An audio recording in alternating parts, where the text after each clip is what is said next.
Hello and welcome to Hot Chips Gaming's Year Now review for Halo 5 Guardians, which came out October 27th and is available right now in a store near you. Exclusively on Xbox One. Oh, of course. Good. Exclusively. That was quite a good promo. It was actually. Yeah. Did you get paid for that one?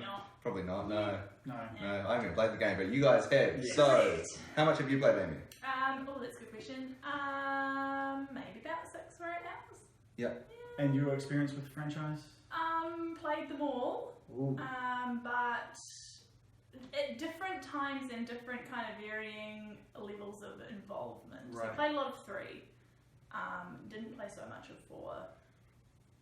I played 2, but like 3 the most. Right. Yeah. Okay, and I'm about halfway, maybe just a little over halfway through the campaign. Yeah. Haven't touched multiplayer. Yes, but it's going to be a really interesting review because But to be fair, I haven't touched multiplayer on any of the other Halos either. What? So I played Halo. I played Halo 1 and I enjoyed Halo 1 for the most part, and then I haven't enjoyed any of the other Halos. Right. That's So pretty and I good haven't analysis. touched the multiplayer. Okay. And if anyone cares about my experience, Have you played? I played 1 and 2 on whatever the Xboxes they were on. That was the Like original original. Yeah. Yeah. So that's my experience of those on like all night LAN parties, team vs team deathmatch. Mm. Yeah. And I haven't touched them since that. So You played no other Yeah, Halos? not since 2. I haven't played 3, haven't played 4. Oh, okay. Mm. Alright. Anyway, so if you don't know the format, these two will get 30 seconds to review the game and then give them a year or nah review. And then we'll dive a bit further in and tell you why they gave it those. Reagan has to go first today. I'm going to go first. Yeah. You always Alright. go first. No, Yeah. I want to go And go. I am pretty torn with whether or not I'm a fan of this. The first couple of missions didn't really grab me. The controls are average. Master Chief and Locke just sort of float around the environment. There's no weight to the big suits there. They're wearing these massive suits. They're bigger than normal humans. And they just float everywhere. And you run around just picking up guns and throwing them away for new guns and then throwing them away for new guns. And there's nothing that really grabbed me, to be honest. Okay. Wow, that was hard. Okay, so I am willing to admit that the campaign is lacking. I think the internet will agree. Where it really hits you as being a great Halo game, though, is the multiplayer, and it just feels fun. Like, okay, I've never thought about the waitlist, the weird feeling of them. I thought they kind of played pretty nicely, to be honest. I thought that it was a good release. Like, it's a fun Halo game, and we can go deeper diving into the points of why it is, but it's overall. That was a good thing. Right, good. I liked it. Yes or no? Leave us off. I'm going to say I would not buy it. It would not be a game I would buy, and it would not be a game I would recommend. Well, I'm going to give it a year. I would definitely recommend it. I think it's an important game to play in the franchise, regardless of its campaign. Alright, okay, so we're going to jump into the story now. There's going to be for spoilers. reasons. There's going to be spoilers. Stick around if you want. If you just wanted to know their initial thoughts, then off you go. Make sure to subscribe. But let's kick into it. Amy, let's start on the story. Why was the story lacking? So the story felt like it was like a prequel to the next game. It felt really underwhelming and unfinished. Like the development, yeah. So so this was a hard one for me because I started playing it after it had been released and after I'd actually read a whole bunch of reviews about it where I was like, this is a shame. Right. I know that the campaign is kind of lacking and I know it's lacking for some reasons and like it had been spoiled for me. So I started playing it and I kind of knew where it was going. And also the story, like, or at least up until the point that I kind of played, like, the blue team's kind of importance in it isn't super clear. Like, Blue team? Yeah, so like you can play as Master Chief and you also play as Locke. Locke. In the blue team. Oh no, blue team is. Yeah, sorry. Yeah. But like it's kind of like this disconnect between why you're doing it, anything that you're doing. It feels like in that story, like there's no real like continuation of anything.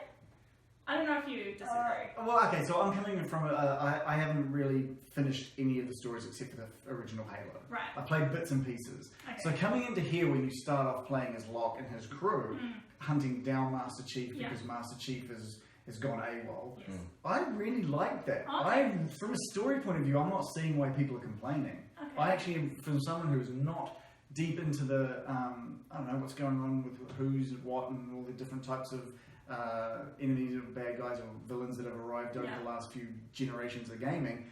I like it. Master Chief has sort of seen visions of Cortana, and he's off to try and find why she's calling to him. He gets called back by his superiors, and he says, "No, this is my mission off. I'm going to go do this." And so then Locke and his team are tasked with finding Master Chief and bringing him back. Yeah. And I liked it. I've heard people complaining about you playing more as Locke than you do with Master Chief. You do, Well, to me, that's the story. It's about bringing Master Chief back. It is, but it's kind of, I don't know, I think people are too attached to the Master Chief character. There's a lot of stuff in the story where if you didn't keep up with the storyline outside of the video games, you would be like, this is a strange continuation of the story. I think there's a bit of disconnect from the end of 4. Like, you're just not really sure why they're doing what they're doing unless you know some background motivation. So it's a bit lacking. And I might find that, should I finish the game, that I'll have sort of unanswered questions. Because at the moment, there's stuff that I haven't picked up on that I'm thinking, the answer for that will come down at some point. Right. And it's possible it doesn't. Maybe it doesn't, And maybe if I enjoyed the game, that would force me to go back and play some of the previous ones. But I don't know, there's been so many moments in the game where I've kind of like, there was one point near the start that I was kind of like, felt like I'd missed something. Master Chief is running through like an inside area, there's a big bridge, and something smashes through and it all crumbles, and he drops down and fades to black. And when it fades back, he's just walking through a cave and comes out outside of the cave. It feels like there was like a half hour of information that I just wasn't told. It's like, did I black out for a moment, or is he dreaming now? And then when he's found again by his crewmates, he is back. It's like he never fell, but they didn't really explain. No, I was was it like, all in his head, or and was it just a dream? And if it was a dream, why are we now hunting down Cortana? Because it was just a dream. Maybe he's gone crazy. Maybe he's lost it a little bit. So the multiplayer, why was that good?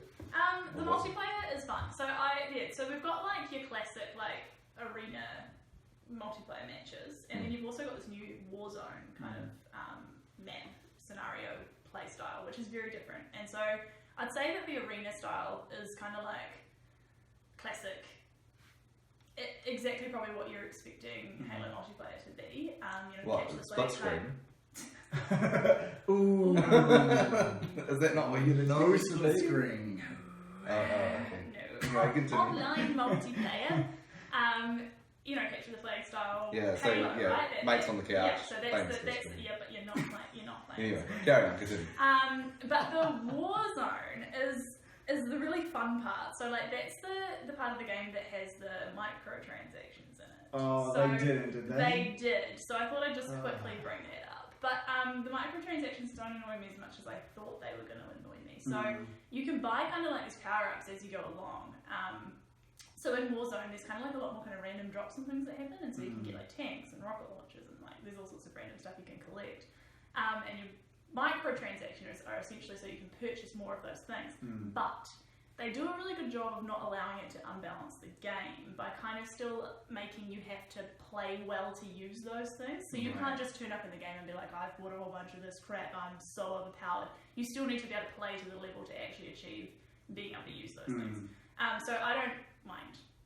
I didn't mind it. It didn't bother me so much. But yeah, the Warzone's really fun because it kind of at the end just ends up as like tank battles. Which is the best. Yeah, like, tank battles are all good. So there's a couple things in that zone whereby you can like play it as your normal like run and shoot and like kill everyone and get points that way. But it's the first team to 1,000 points. And there's other things you can do on the map to gain those 1,000 points. So you can kind of have these other objectives happening, and there's some that are such big tasks that if you actually take your whole team and tackle those, you can go from majorly losing to winning by tackling one objective.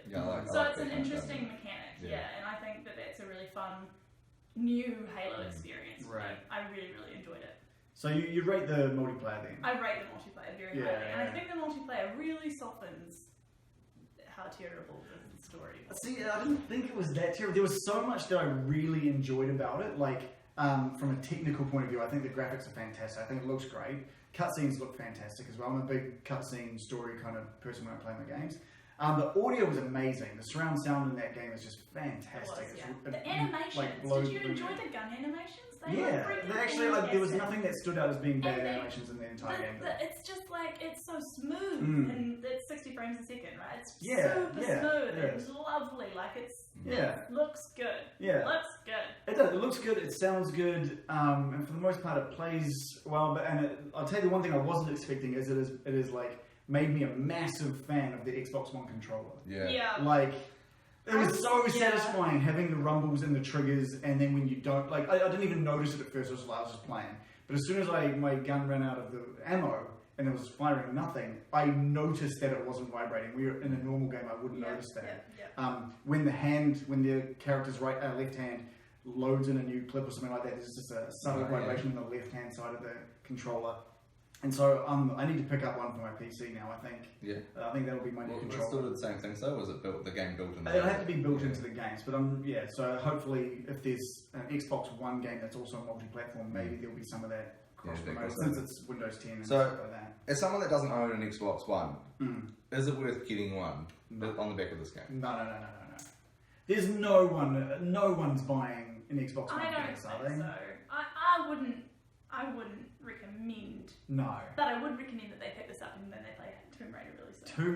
See, I can imagine that Playing would those get games people this on month. board. It's interesting because the only reason anyone ever bought the original Xbox Was for was Halo. on the back of Halo. How far we've come. Like, it's not a bad game. It's not a bad. It's just, like, there's only so many being tunneled to open areas of bad guys that I can put up with. Well, I mean, when Halo 1 and 2 were around, it was like they had the monopoly, right? There was no one else playing in that space. Plus, it was hugely unique. I think it was like the first dual stick first person shooter, and it was damn good. That was the first ever. That was the first online shooter on console. Oh wow. Yeah, innovated like the Xbox Live came about because of Halo. Right. It was it's done. It really amazing drove a things lot for of things everyone, back then, and now it's just kind of feels like it's just playing catch up to some of these more futuristic. Yeah. I had combat these weird shooters. moments during playing this where I was like, I'm just like it's Space Gun. Like I played so much. Space Gun. Yeah, I played so much Destiny. Space Gun. Right. And I was kind of thinking like back to like, because I was obviously playing it, trying to think, what do I think about this? Which is a weird mindset to be in when you're playing a game anyway. But thinking back to Destiny, I was like, am I remembering something from Halo 4 or am I remembering Destiny? Like I almost couldn't. It must be hard to be the developer of that studio as well, to kind of separate themselves from Bungie and be like, we need to do our own thing. And But at the same time, they kind of needed to be more Bungie, I think.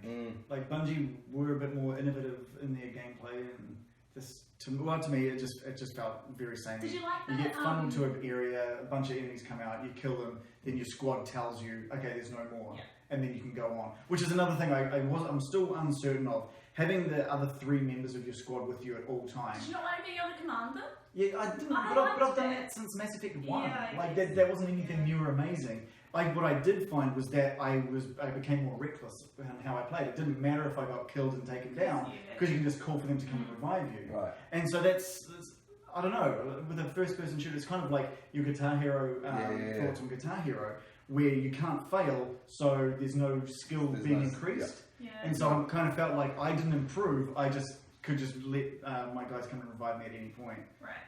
That's a fair call. I think I'm a bit harsher on Halo than I probably would be on any other first-person shooter because I would love an amazing sci-fi space shooter.